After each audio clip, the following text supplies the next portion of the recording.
మహబూబాబాద్ జిల్లాలోని గిరిజన ఆశ్రమ పాఠశాలలు, గిరిజన హాస్టల్స్లో పనిచేస్తున్న డైలీ వేజ్ కాంటినెంజెంట్ వర్కర్ల సమస్యలు పరిష్కరించాలంటూ నిర్వధిక సమ్మెకు దిగారు. మహబూబాబాద్ పట్టణంలోని గిరిజన ఆశ్రమ పాఠశాల ముందు టెంట్ వేసి డైలీ వేజ్ వర్కర్లు సమ్మె చేస్తున్నారు.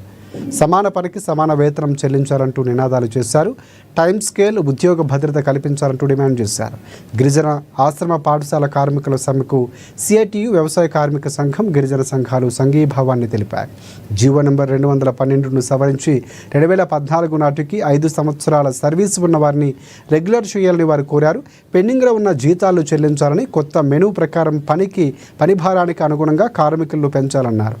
ప్రమాదవశాత్తు మరణించిన వారికి 10 లక్షల రూపాయలు ప్రమాద బీమా కల్పించాలంటూ ప్రభుత్వాన్ని వారు డిమాండ్ చేశారు. తెలంగాణ రాష్ట్రంలోని ట్రైబల్ వెల్ఫేర్, గిరిజన ఆశ్రమ, హై స్కూల్స్, అదేవిధంగా హాస్టల్స్లో పనిచేస్తున్న daily wage workers, contingency workers రాష్ట్ర వ్యాప్తంగా పలు డిమాండ్ల మీద రాష్ట్ర ప్రభుత్వానికి నివేదించటం కొరకు రాష్ట్ర వ్యాప్తంగా జేఏసీగా ఏర్పడటం జరిగింది.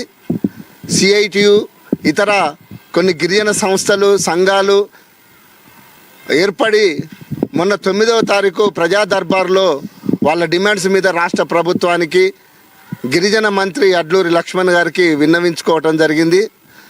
ఆ కార్యాచరణలో భాగంగా ఈరోజు 12వ తారీఖున అన్ని జిల్లా కేంద్రాల్లోని, అన్ని మండల కేంద్రాలలోని, అదేవిధంగా ఆశ్రమ పాఠశాలల, హాస్టల్స్ దగ్గర వర్కర్స్ మొత్తం నిర్వాధిక సమ్మెకు పిలుపునివ్వటం జరిగింది.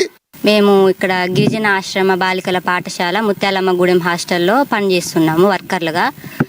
మేము నేను 10 సంవత్సరాల నుంచి ఇక్కడ పనిచేస్తున్నా. వీళ్ళందరూ వచ్చేసి గత 30 సంవత్సరాల నుంచి హాస్టళ్లలో పనిచేస్తున్నారు.